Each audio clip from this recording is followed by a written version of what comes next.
Welcome to the deep dive. Today, we're dusting off the rule book for a game most of us think we know inside out. Monopoly. Yep. You know, the classic fast-dealing property trading game. Oh, Or maybe the game responsible for more family arguments than anything else. huh. Yeah, probably true. And, a big reason for those arguments, those endless games, is because we weren't playing it right. Most of us grew up with these, house rules that turned this sharp, quick game into a slow, kind of boring marathon. Exactly. So that's our mission today. We've gone deep into the official rules, looked at everything, the board, the tokens, yeah, all 8 of them, the 32 houses, 12 hotels, the money. Right, the whole setup. And we're going to unpack the official way to play, the strategies that make it live up to its name much faster, much more competitive. So for you listening, the goal here is simple. Walk away with real usable knowledge. Understand how property really gets bought and sold, how debt works, and how to actually win without spending 8 hours doing it. And just to be clear, on the money front, we'll be talking in Monopoly dollars, let's call it M. You get M1500 to start. Collect M200 when you pass U. That's standard. Knowing your starting assets, that's baseline stuff. Okay, baseline established. Let's get into the flow. Rolling dice, moving your piece, seems simple enough. It is, but there's a little kicker right there with the dice rolls that people often forget. Oh, yeah? Doubles are great, usually, but roll doubles 3 times in a row, straight to jail. Do not pass Q. Do not collect M200. Okay, so it stops you in your tracks immediately. Immediately. It's a momentum killer. Doesn't matter where that third roll would have landed you. Okay, that's a neat detail, but let's talk about the really big one. The thing that changes everything.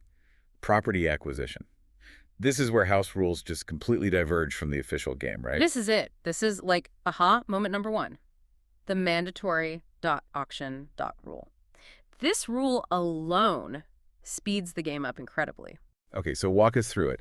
I land on an unowned property boardwalk, let's say.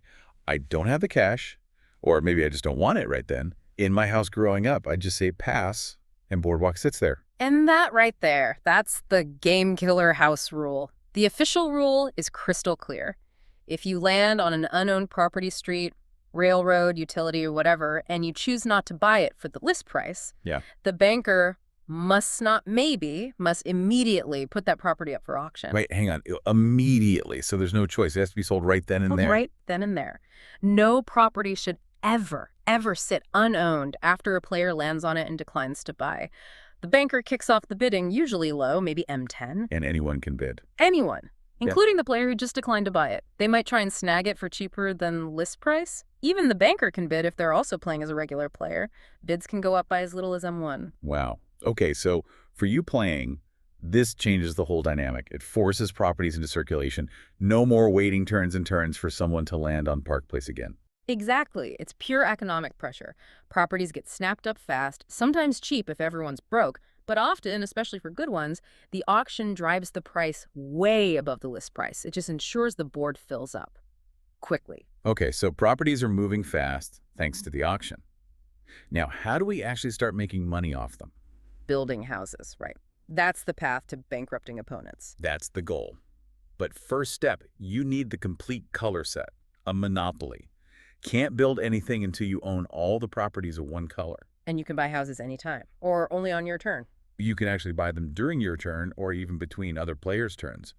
But there's a big constraint people mess up. Which is? The even building rule. You can't just slam 4 houses onto boardwalk if Park Place is empty. Right. So you have to build evenly, one house on each property in the set first. Correct. 1 on each.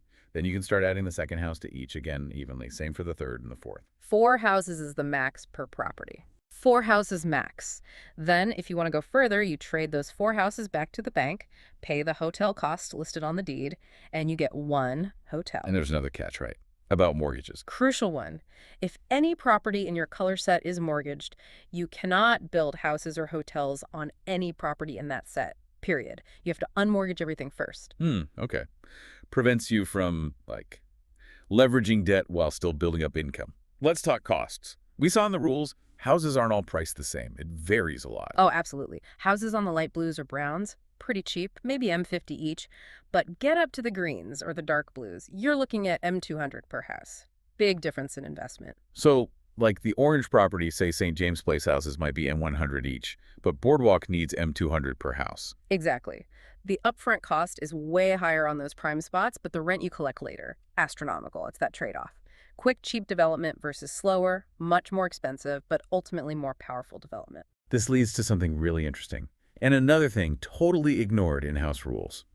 Scarcity. There are only so many houses in the box. 32 houses, 12 hotels, that's it. Finite supply, this is huge. So what happens if they run out? Like, two players want to build, but there's only one house left? Auction again.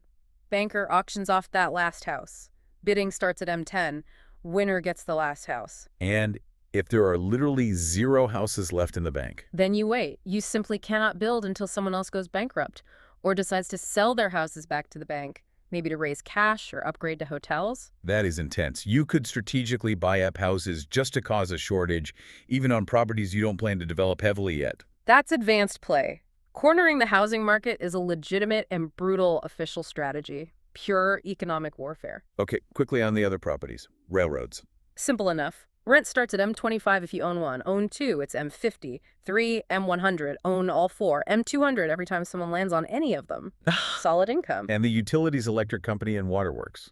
Those depend on the dice roll of the player who lands there. If you own one utility, you get 4 times the dice roll. If you own both, it's 10 times the dice roll. So it's a bit of a gamble. Could be low, could be high. Yeah, anywhere from 4 times 2, so M8, up to 10 times 12, so M120. And the absolute key rule for collecting any rent. You have to ask for it. The owner must demand the rent before the next player rolls the dice. If you forget, if you're distracted, tough luck, the debt is forgiven. Ouch.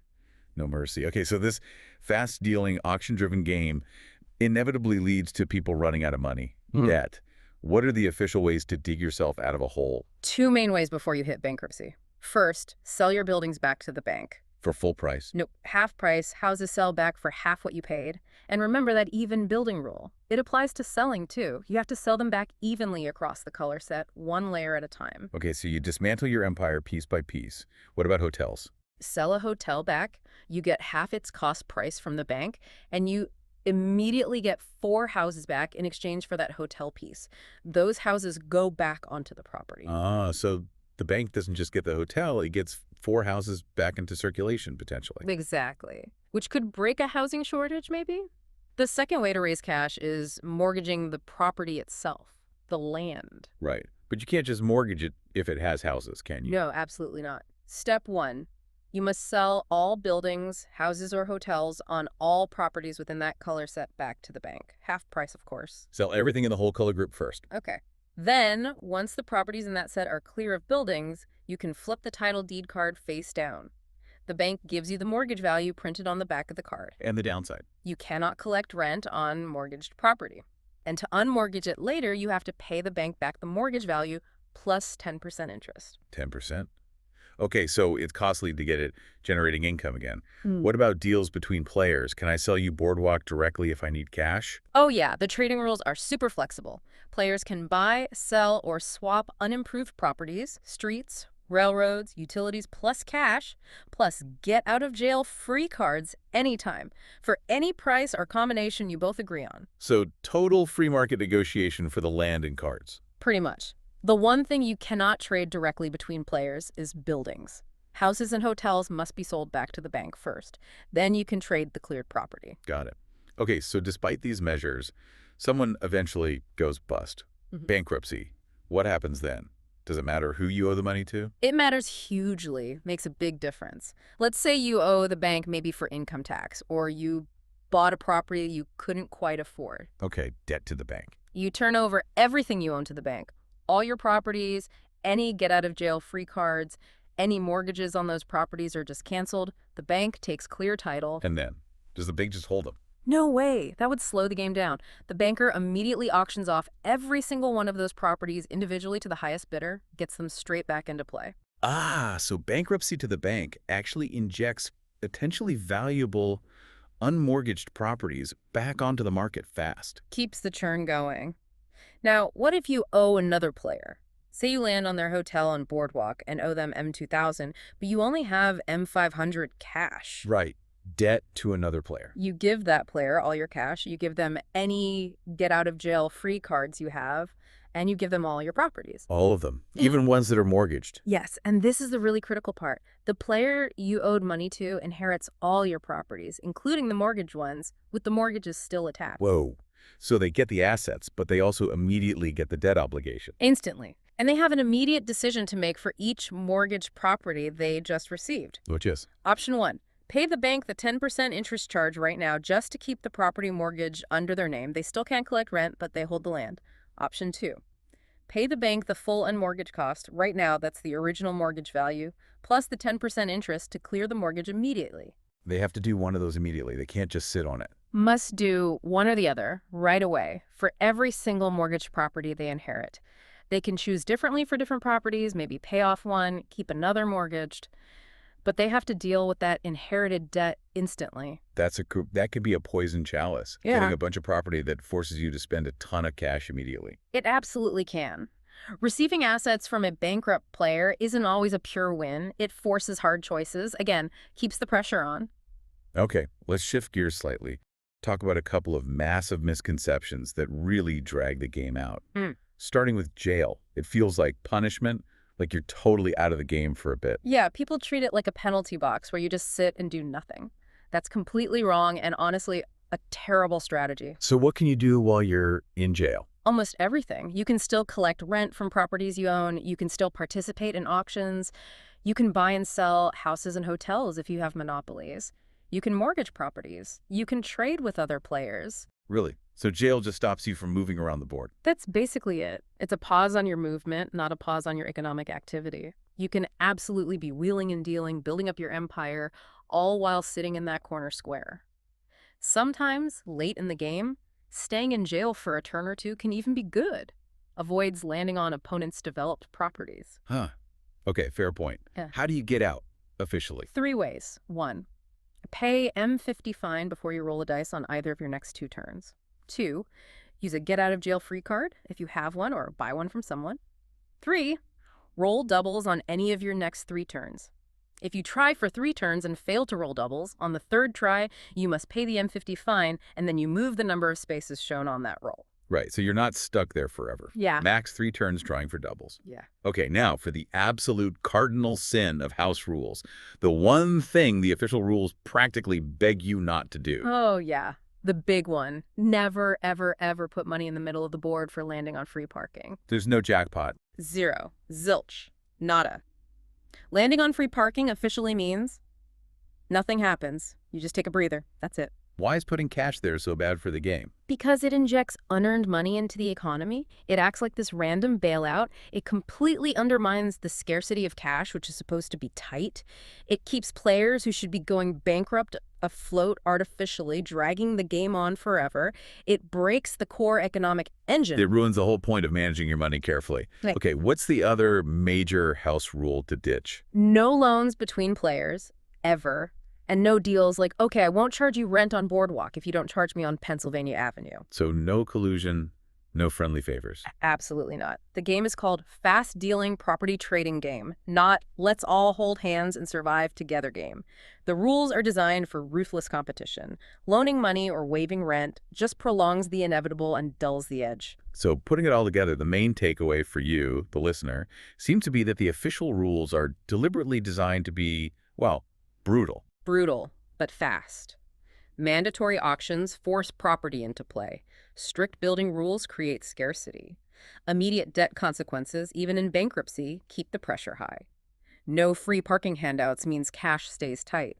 It's all geared towards one thing: forcing players to acquire property, develop it, and bankrupt opponents as efficiently as possible. It really lives up to the fast dealing name if you play it this way. It's not about hoarding cash. It's about controlling assets, specifically those limited houses, and crushing the competition. Exactly. And that leads to maybe a final thought for you to chew on. Since we know there are only 32 houses in the game, and controlling them is key. Yeah. Think about the strategic power of deliberately causing a housing shortage.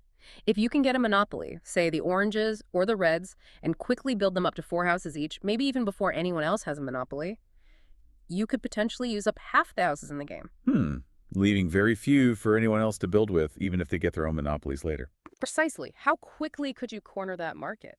Could you even strategically push someone into bankruptcy knowing their properties would go to auction, maybe allowing you to snag that final property for another monopoly, further tightening your grip on the housing supply? That focus on the physical limit of houses, not just the cash, that's where the deep strategy really lies in official monopoly.